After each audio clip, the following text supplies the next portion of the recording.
materi terkait dengan manajemen bencana seperti itu. Di sini kami akan memberikan materi tentang PMTS atau perilaku sehat. Perkenalan dulu. Perkenalkan, nama saya Safirta, saya juga relawan PMI sama Mbak Rosita. Rumahnya keras bagi Laika. Asli Sragen. Septi asli Sragen. Assalamualaikum warahmatullahi wabarakatuh. Yang saya hormati Mas Hendra, Mas Gatra, semua. Sebelumnya minta maaf, selamat datang di tempat posko kami di sini. Mungkin kehadiran panjenengan semuanya, kami selaku tuan rumah di sini tidak bisa menyambut panjenengan atau menyediakan tempat yang lebih bagus. Cuma kami adanya seperti ini, dan kami ucapkan selamat datang dan kami doakan semoga panjenengan dalam melakukan kegiatan ini dari awal sampai akhir semoga banyak manfaatnya, diberikan kelancaran, diberikan kesehatan, dari sini sampai nanti semoga diberi keselamatan tanpa suatu halangan apapun. Mewakili dari teman-teman yang ada di sini, terima kasih atas nanti ilmu yang diberikan kepada kami. Mungkin kami untuk sementara cuma perwakilan dulu, nanti tapi bisa kami sampaikan kepada teman-teman kami yang ada di sini. Banyak ilmu yang akan diberikan kepada kami nanti, ini dapat kami sampaikan. Akhir kata, Taufiq Hidayah. Wassalamualaikum warahmatullahi wabarakatuh. Supaya menjaga kebersihan dan penerapan protokol kesehatan di pengungsian erupsi pada era pandemi seperti ini. Prokes itu sering kita, maksudnya sering kita pada saat pengungsian kan pasti ada tidak maksudnya ya tulisan sayur atau biasanya gerdukan gitu ya bahasa Jawanya kan gitu. Nah pada saat nanti akan terjadi erupsi pengungsian itu kan ada nanti. Nah di daerah gunung ini kan kurangnya pengetahuan, kurangnya prokes itu apa sih. Nah prokes ini sangat penting di pengungsian karena apa? Pengungsian itu jumlahnya melampaui batas biasanya, ya kan? Contohnya kemarin di Logorele itu, alhamdulillah sudah disekat-sekat ya. Biasanya kan pemburuan gitu ya, Mas. Cuma nggak ada sekatnya, langsungan gitu biasanya. Nah, yang pertama, lokasi pengungsian diupayakan di tempat penginapan bukan tenda. Maksudnya penginapan itu seperti ber atau aula yang sudah disediakan ya. Daerah Bela kan sudah ada, ya, sudah siap maksudnya, sudah siap tempat pengungsiannya. Terus yang kedua, menjaga jarak antar ruang di lokasi pengungsian. Kemarin di Pulau Lele sudah di setting seperti itu nih. Jadi di dalamnya itu dikasih sekat-sekat gitu biar jaga jarak lah kiranya. Terus petugas kesehatan bersiaga di lokasi pengungsian. Kemarin di Trogel Lele sudah ada dari tim Puskesmas, PMI, terus kemarin dari ID juga ada. Terus selanjutnya mempersiapkan cadangan masker, hand sanitizer, alat makan pribadi dan barang kebutuhan lainnya. Nah ini pangapunten kemarin banyak yang tidak memakai masker gitu masyarakatnya. Kemarin kan masih awam. Masker itu tujuannya buat apa kan masih awam di masyarakat. Terus Pemda, TNI, Polri serta petugas lain mengajak masyarakat menghindari klaster pengungsian, nah seperti itu. Jadi pencegahannya bisa jaga jarak, terus tidak boleh kerumunan, memakai masker, terus menyiapkan hand sanitizer, terus cuci tangan seperti itu. Terus pemerintah daerah dan pihak terkait memantau ketat pemeriksaan dan menelusur pasien yang di pengungsian. Maksudnya maksudnya itu pemerintah daerah itu menyiapkan petugas yang untuk misalkan ngandani lah gitu. Misalkan ada yang nggak pakai masker terus dibilangin terus dikasih masker gitu. Terus selanjutnya pemerintah daerah di daerah rawan bencana berkoordinasi dengan BNPB atau BPBD untuk mempersiapkan fasilitas yang diperlukan. Seperti kemarin tenda, nah itu bisa berkolaborasi dengan BPBD. Terus dapur umum kemarin dari mana? Dapur umum kemarin itu dari warga setempat kalau Warga saya setempat. iya. PKK. Misalnya dari Dinsos juga ada. Ada. Terus memisahkan kelompok rentan, lansia, anak dan balita kemarin sudah. Kemarin yang lansia di mana? Di rumah gitu. Iya, di rumah. Yang lansia di aula di gedung, Ya. terus yang ibu hamil anak-anak di rumah. Terus ini terus memonitor persiapan dan kesiapsiagaan Pemda,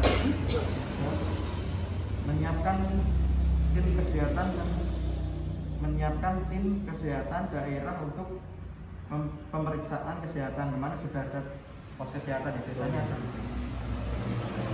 Terus menentukan titik-titik lokasi penempatan area pengungsian sudah gitu.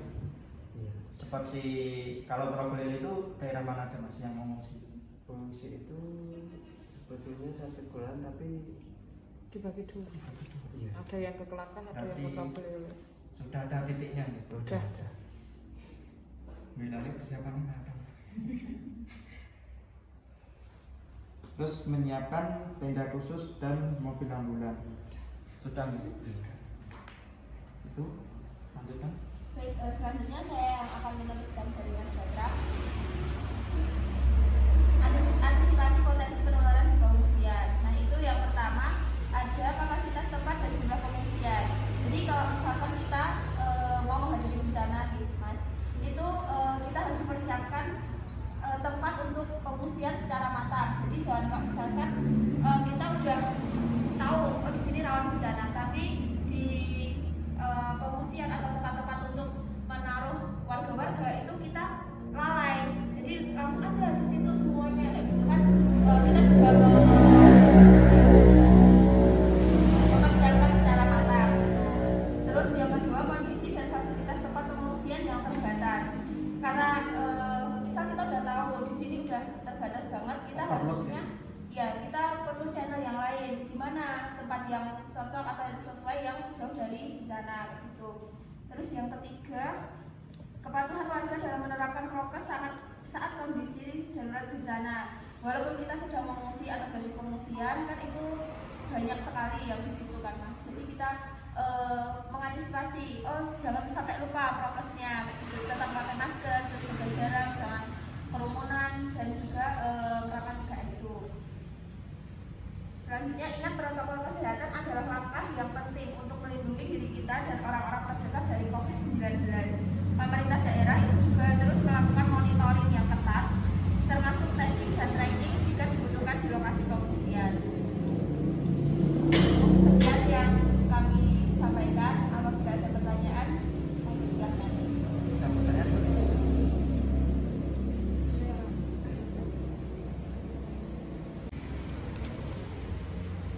Biasanya kalau di pengungsian itu semprot nih Mas. Iya.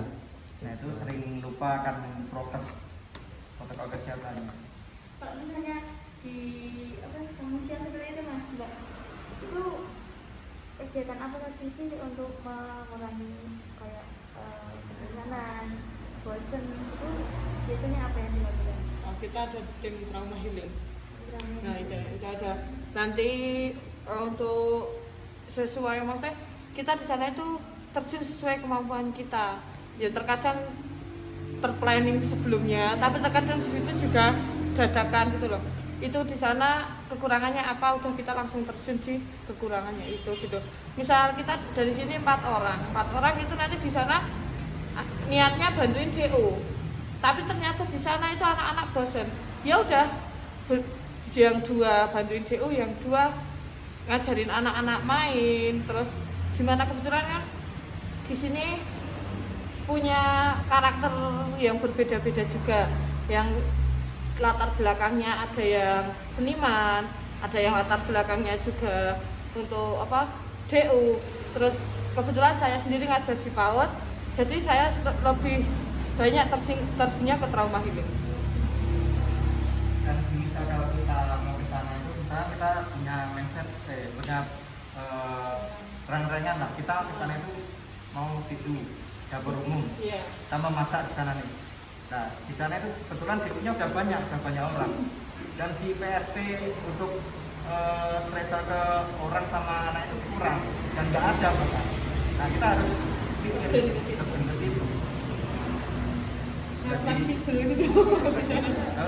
Jadi Jadi trauma hidupnya itu cuma buat anak-anak. Enggak. Untuk yang untuk anak-anak kan biasanya yang terjun saya. Terus untuk yang orang dewasa itu kan ada tim dari posko ya, posko PSD sekecamatan Sela itu kan ada tim trauma healing sendiri. Itu nanti bisa ngajak kegiatan ya, hiburan, misalnya kreativitas ibu-ibu atau gimana lah. Kita terjunnya itu lebih banyaknya ke ibu-ibu, karena ke bapak-bapaknya itu mereka itu udah punya kesibukan sendiri gitu loh di situ. Tapi kalau ibu-ibu sambil ngomong anaknya gitu kan, kita bisa ngasih contoh kegiatan-kegiatan dan dia itu di situ nggak bosen gitu aja. Dan kalau jadi relawan itu serbaguna. Kita harus bisa apa-apa. Misalkan kita sebagai medis yang banyak ya, kita harus bantu kita beruntung. Untuk masalah tas siaga bencana yang tadi sudah dibahas kan, ada center dan lain-lain yang harus dimasukkan tuh. Tas siaga bencana sekitar setahun belum ya, 2 tahun yang lalu kita kampanye PRB-nya itu door to door. Jadi kita melakukan itu kalau di itu ya, di suatu komunitas ada kegiatan perkumpulan itu kita juga melakukan di situ. Tapi masih ada ya, kan ada forum dalam forum seringnya. Nah, forum dalam forum itu kita merasa aduh kok ini sepertinya gagal. Nah, di situ kita terjun ke door to door. Jadi kita dulu ada 20 personil itu kita terjun ke satu RT, ada yang mulai dari atas, mulai dari bawah itu kita masukin satu sampai akhirnya nanti kita ketemu di tengah, kita rapat lagi di situ. Bagaimana hasilnya? Jika memang di sini sudah berhasil, dirasa sudah berhasil, kita pindah ke RT selanjutnya. Berarti dengan door to door itu lebih efektif. Iya, Lebih efektif. kegiatan di sini lebih efektif untuk door to door. Ya, terus dari itu pun dari pemerintah setempat juga mengucapkan terima kasih, karena kan kemarin sebelum ada sosialisasi siaga bencana itu banyak Mereka sekali abai. orang yang abai. Kartu kakaknya sudah, penambahan keluarga tidak ditambah, KTP-nya yang sudah berlaku masa aktifnya Udah sudah habis. habis, mereka tidak Mereka- anu kan setelah kita itu kan kita kasih kampanye. contoh itu salah satu warga itu ada yang dari dari dapur itu bawa kresek. Oh mas, aku pengen dicontoh nih, misalnya seperti ini lah, suruh menaruhkan kakak KTP itu dimasukkan. Nah, setelah saya lihat, oh bu ini jenengan ini ternyata dia itu sudah tambah keluarga tapi kakaknya belum ada penambahan, otomatis nanti misalnya mengurus untuk sekolah atau apa nanti mungkin kendalanya di sini. Jadi itu kan otomatis kesadaran dari masyarakat itu banyak yang datang ke lurah. Oh pak, ternyata kemarin ke tempat saya itu sosialisasi itu pak, ternyata kartu kakak saya itu sudah Tidak berlaku. tambah keluarga pak, sudah tidak berlaku. Tidak menjadi pak itu pemerintah desa seperti itu. Nah terus selanjutnya dari penyampaian Mas Adi, itu memang betul sekali apabila di pengungsian nanti itu tidak planningnya itu memang matang seperti yang Mas sampaikan tadi, itu betul sekali bisa override. Dan nantinya itu kalau salah satunya dari kesadaran dari dari warga setempat itu tidak mengarahkan seperti PHBS seperti ini, memang kebanyakan apa ya, pengungsian itu dikatakan oh wong saya ngungsi itu biasanya mereka itu apa ya, tergantung lah sama orang yang di situ. Walaupun sampah atau apa di situ pun mereka itu tidak Apa ya? mau tahu, biasanya taruh di situ aja. Dan banyak sekali nanti ada tambahan ketika kita di pengungsian, harusnya kita itu ada semacam Konslet. apa ya, iya seperti rambu-rambu atau apa tanda-tanda. Biasanya kalau bapak-bapak itu tidak apa ya, tidak memikirkan orang yang lain itu dia itu suka ngerokok atau tidak, itu mereka itu tidak apa ya, mikirnya tidak sampai situ, mereka ngerokok aja. Biasanya kalau mbak menyanyi itu lebih tajam lagi daripada rokok itu, walaupun berapa 10 meter pun itu baunya lebih menyengat lagi. Ya. Jadi memang betul sekali planningnya kalau Diadakan rambu-rambu lah mungkin ya, ada yang dilarang buang sampah, terus dilarang merokok gitu kan, nanti mungkin jadi PR-nya kita ke depannya gitu loh. Saya kemarin kan belum ada untuk apa rambu-rambu yang kayak gitu, terus kita gimana ya, ide pengen nyiapnya tenda tok gitu loh. Jadi ya seperti itu kita belum terplanning hal-hal yang seperti itu, yang riwin-riwin itu belum terfikirkan sama kita, padahal kita di situ juga merasa terganggu gitu loh. Kadang ya cuma kalau rokok bungkusan itu kita nggak terlalu terganggu ya, emang bau gimana, tapi mungkin karena terbiasa kita juga di lingkungan orang merokok nggak begitu terganggu. Tapi untuk yang rinting dewe itu loh, masya Allah lah, sampai dari tenda sebelah ke tenda sebelah itu masih kerasa gitu loh bau Niki. Jadi untuk planning yang menyiapkan rambu-rambu itu memang benar-benar kita butuhkan. Dan apalagi Nyuwun Sewu, ini kan apa namanya, new normal ya. Iya. Kita dalam lingkungan pandemi. Dulu kan belum pandemi ya, belum masih nggak usah pakai masker lah, nggak usah cuci tangan lah, nggak pakai sanitizer lah. Nah sekarang kan biar tidak menimbulkan klaster baru gitu kan. Kalau timbul klaster pengungsian kan malah repot, pemerintah harus menyiapkan ini, harus isolasi. Nah, jadi upaya kedepannya semoga jika ada pengungsian, semoga tidak, walaupun ada nanti itu tadi pesan saya tetap jaga prokes sama kebersihannya juga. Kemarin saya lihat di Trogolele itu banyak sekali lalat dan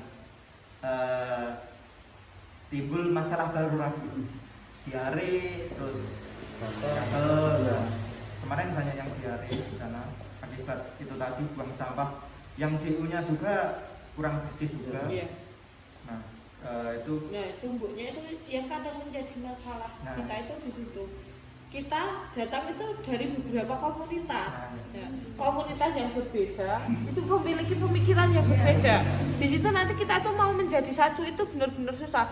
Ada yang gap-gapan, ya kamu bukan temanku, gitu kan? Gitu kan? Kita juga susah untuk kita mau menerapkan apa yang sudah ada dalam pikiran kita, mau menerapkan planning kita. Padahal kita di situ bukan hanya tidak sendiri, kita harus menyesuaikan lah sama komunitas-komunitas yang lain juga gitu. Jadi terkadang planning kita jadi bubar itu karena adanya komunitas yang lain gitu. Mungkin ada lagi pertanyaan atau stres dari PMI, apa namanya, trauma healingnya belum ada sosialisasi? Belum. Trauma healingnya baru yang dari apa FPRB kecamatan itu ambil yang forum pemuda. Forum pemuda ini ditarik ke trauma healing. Untuk tas siaga bencananya, pas dulu saya SPM atau apa namanya survei ke yang dulu ke masyarakat itu mas, itu tasnya juga bermanfaat. Dokumen-dokumen penting dimasukkan di situ, nanti sewaktu-waktu bencana itu ada, atau suatu waktu bencana itu istilahnya misalkan gunung meletus gitu, ketika diajak untuk ke pengungsian itu sudah siap. Tapi setelah keadaan kondisi aman, tasnya itu jadi alih fungsi. Jadi tas anak-anak sekolah. Pakai itu kan tas yang kita berikan, gitu kan. Seharusnya itu tuh buat disimpan, buat sewaktu-waktu dibutuhkan kita ke pengungsian itu ada gitu. Malah banyak dibuat, ada yang buat ngaji, ada yang buat sekolah, ya udah kita. Tapi kemarin ada 1-2 Mbak yang ya benar-benar dimanfaatkan buat dokumen. Iya, ada. Saya salut banget. Tasnya tidak alih fungsi. Kalau di sini tuh kesiapsiagannya memang sudah. Iya. Sudah matang. Karena Nantinya untuk antisipasi apa ya, misalnya terjadi bencana itu dari sekarang itu mungkin 1-2 warga itu per RT itu sudah mulai gagasan lah untuk bisa bikin sidik-sidik Punya kesadaran sendiri. Iya, kesadaran sendiri. jika sewaktu-waktu kayak gitu. Ya untuk terakhir ini tuh banyak ya warga yang kira-kiranya itu mengungsi. Itu ada yang sampai udah dijual aja sapinya buat kita persiapan tempat pengungsian gitu. Ya meskipun lihat kondisi akhirnya nggak jadi ngungsi, ya kita lihat kondisi aja. Kalau memang kira-kira harus ngungsi, sak payune lah sapinya dijual gitu. Biar kita ngungsinya itu nggak kepikiran sama itu hewan ternak, karena orang-orang sebagian sini itu kalau diajak ngungsi itu sebenarnya mereka mau, tapi dia itu memikirkan bagaimana nasib ternaknya gitu. Wah, itu yang paling mengotoriter pikiran mereka itu hewan ternak. Jadi kemarin sempat kita punya pikiran itu hewan ternaknya itu kita labeli. Itu sempat ada satu buku ya Mas Iman ya. Kita labeli hewan ternak itu pakai itu loh, tali yang kayak ikat pinggang ditarik itu sama mikanya itu kita tulisin namanya, sama jadi 2 mika, yang satu dipegang pemilik, yang satu ditalikan di hewan ternak kayak kartu parkir lah semacam itu. Jadi nanti di tempat pengungsian itu pemilik sama hewan ternaknya itu nggak bakal ketukar gitu. Soalnya ada pengalaman yang tahun-tahun sebelumnya, tahun-tahun yang dulu itu ada hewan ternaknya itu kecil, tapi sampai pengungsian dia nggak mau ngakuin punya aku besar gitu. Jadi kasus yang kita alami itu udah banyak sekali gitu. Misalnya kita gimana ngantisipasinya, akhirnya awal tahun 2021 itu kita mencoba untuk kasih label ya hewan ternak itu. Tuh baru dapat 1 dukuh, alhamdulillah Merapi aman sampai sekarang. Kondisinya ya maksudnya bukan amannya dia nggak aktif enggak ya, tapi masyarakat mulai terbiasa dengan suara-suara gemuruh, terus letusan-letusan kecil itu masyarakat sudah mulai terbiasa. Masyarakat itu panik karena ada gempa. Kalau cuma ada gemuruh, keluar asap, mereka tuh cuma bilang oh gitu aja. Tapi kalau gempa mereka baru panik. Upaya persiapannya Udah matang. Tahu untuk kentongannya, karena dilakukan. Nah ya tadi, sama kearifan lokalnya sana memang kepercayaannya begitu. Jadi memang dari dulu itu nggak boleh. Ada 1 dukuh yang hilang. Itu ya mitos, tapi memang ada beberapa yang masih percaya dengan mitos itu. 1 dukuh itu ada yang itu untuk kentongan. Itu alhasil lahar dinginnya itu padahal lewat, nggak seharusnya lewat situ. Lahar dinginnya itu lewat situ, 1 dukuh hilang. Jadi dukuhnya itu yang hilang, bukan orangnya aja. Gitu. Jadi orangnya itu pindah ke dukuh mana Mas?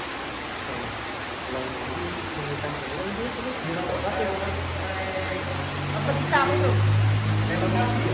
Iya. Jadi kenapa kita masih percaya mitos itu karena memang sudah ada korbannya gitu. Jadi sampai sekarang masih pada dipercaya gitu. Kejadiannya itu tahun 88 gitu. Jadi pokoknya letusannya itu nggak begitu besar, tapi ya itu lahar dingin makan korban. Enggak, untuk khususnya di Solo itu tidak boleh nutup kentongan ketika bahaya Merapi itu datang. Kalau EWS bisa ya? EWS bisa. EWS kita biasa dicek 3 bulan sekali ya. Hah? Ya untuk yang ngecek ke atasnya itu 3 bulan sekali, tapi untuk nyala enggaknya itu 2 minggu sekali kita cek itu juga. Terakhir simulasi bencana kapan? Belum kok, sebelum pandemi. Pasti ya. Sebelum pandemi itu kalau nggak salah bulan Mei ya. Mei 2018. Selain pengungsian di Mobilele, Braka sama Bata itu tujuannya kemana? Misal kita ini donasinya sudah lewat batas, terus tujuannya kemana? Ke desa itu apa? Desa bersaudara, Sister Village.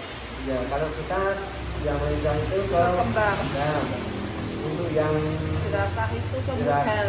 Mugal, untuk yang Kelakah itu ke Bantan, untuk yang Trogorele itu di mungkin Madura. Oh, malah ke Iya. Ya, karena perjalanan ke Boyolali sama ke Magelang posisi di Trogorele itu dekat ke Magelang. Iya. Nah, jadi mungkin Bantan, Mugal sama Kembang itu untuk yang wilayah KRB di Merapi ini sudah memiliki desa bersaudara. Jadi nanti ketika terjadi bencana kita mengungsi itu, jadi kemarin itu kita sudah mengadakan koordinasi pada pemerintah tempat di sana. Nanti kita mau ditempatkan di mana, di rumah warga atau dibuatkan tenda, itu otomatis ketika mendengar Merapi itu sudah statusnya sudah naik, itu otomatis yang siaga itu tidak cuma kita, tapi desa bersaudara kita di sana juga sudah persiapan membuat tempat untuk ternak.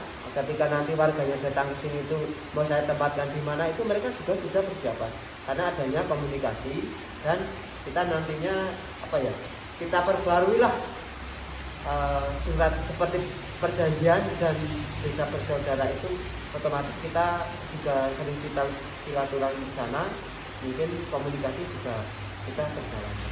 KRB kan ada KRB 1, KRB 2, KRB 3. Biasanya mulai dari yang KRB 3 itu dari pengungsian.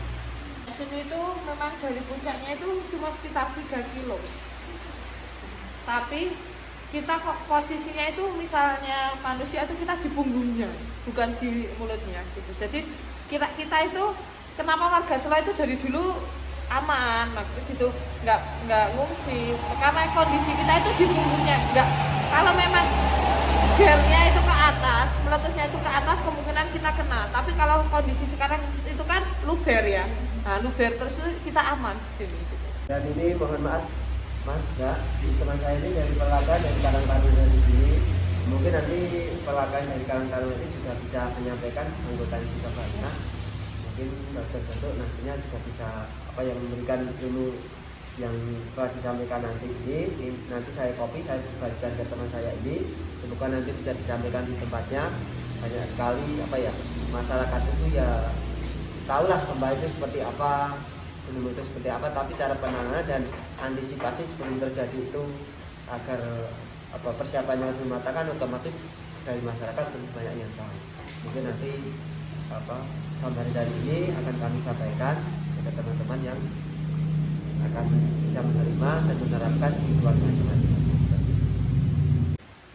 Terkait itu Mas, tadi misal diajak mengungsi yang tadi lah, Iya.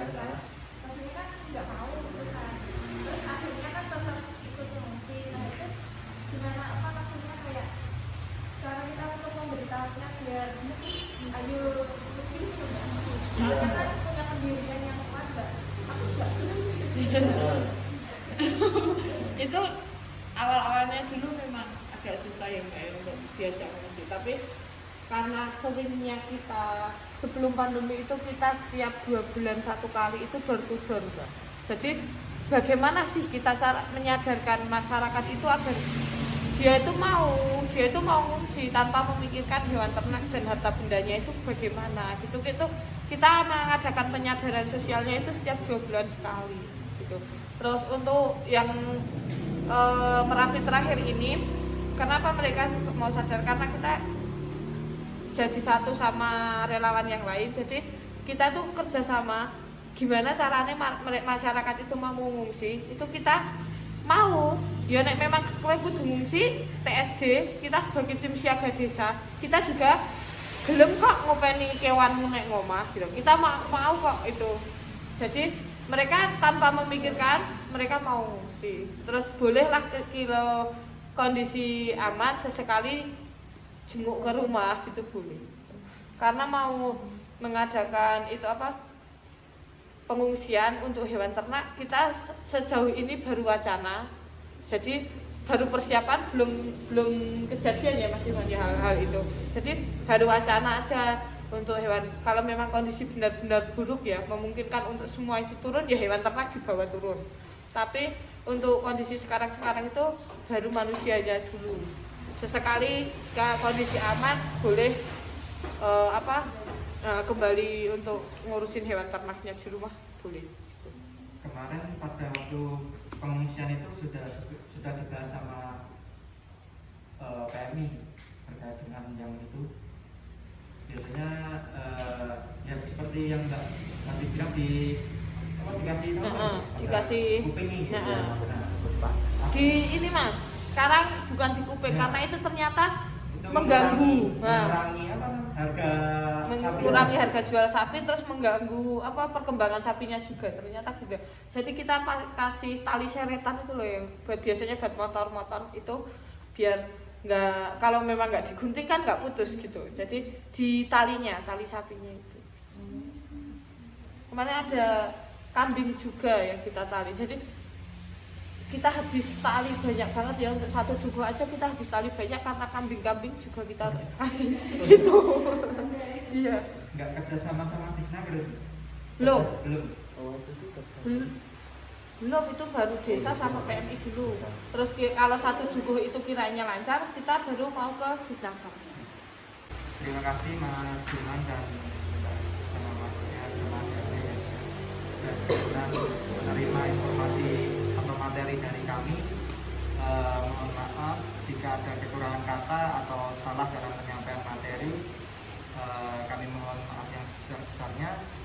Semoga materi dan penjelasan yang kami berikan bermanfaat kepada teman-teman sebagai kader, nantinya bisa dimanfaatkan untuk jika nanti ada pengungsian bisa dipakai materi saya terkait dengan coping stres sama PHBS di lingkungan pengungsian. Terima kasih. Sekian. Assalamualaikum warahmatullahi wabarakatuh.